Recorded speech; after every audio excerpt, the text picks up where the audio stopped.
आज के इस वीडियो में हम पढ़ेंगे मान का पान।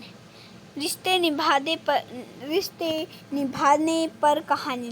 भैया का फ़ोन सुनते ही बिना समय गंवाए चिता पति के संग मायके ऋचा पति के संग मायके पहुंच गई। मम्मी की सबसे लाडली बेटी थी वो, इसलिए अचानक माँ की गंभीर हालत को देखकर रेखा की आंखों में आंसू की झलक लग गई। माँ का हाथ अपने हाथों में थामकर मम्मी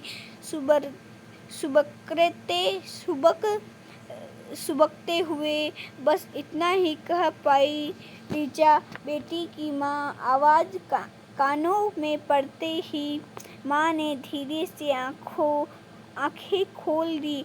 लाडली बेटी को सामने देखकर उनके चेहरे पर खुशी के भाव साफ झलक रहे थे। तू आ गई बिटिया, कैसी है तू? देख, मेरा अब जाने का वक्त आ गया है। बस तुझसे एक ही बात कहनी थी बेटा। पहले आप ठीक हो जाओ मम्मी, बाद में कह लेना।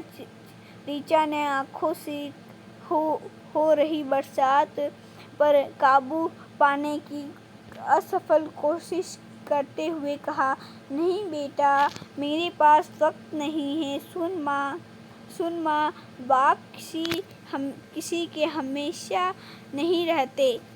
उनके बाद मायका भैया भाभियों से बनता है। माँ की आवाज़ कांप रही थी। ऋचा माँ की स्थिति को देखकर अपना धैर्य खो रही थी और बार बार एक ही बात कह रही थी, ऐसा न कहो मम्मा, सब ठीक हो जाएगा। माँ ने अपनी सारी सांसों को बटोरकर फिर बोलने की हिम्मत जुटाई, मैं तुझे एक ही सीख देकर जा रही हूँ बेटा, मेरे बाद भी रिश्तों की खुशबू यूं ही बनाए रखना। भैया भाभियों के प्यार को कभी लेने देने की तराजू में मत तोलना बेटा। मान का तो पान ही बहुत होता है। माँ ने जैसे तैसे मन की बात बेटी के सामने रख दी। शरीर में इतना बोलने की ताकत न थी, सो उनकी सांसों उखड़ने लगी। हाँ माँ, आप निश्चित रहो, हमेशा ऐसा ही होगा।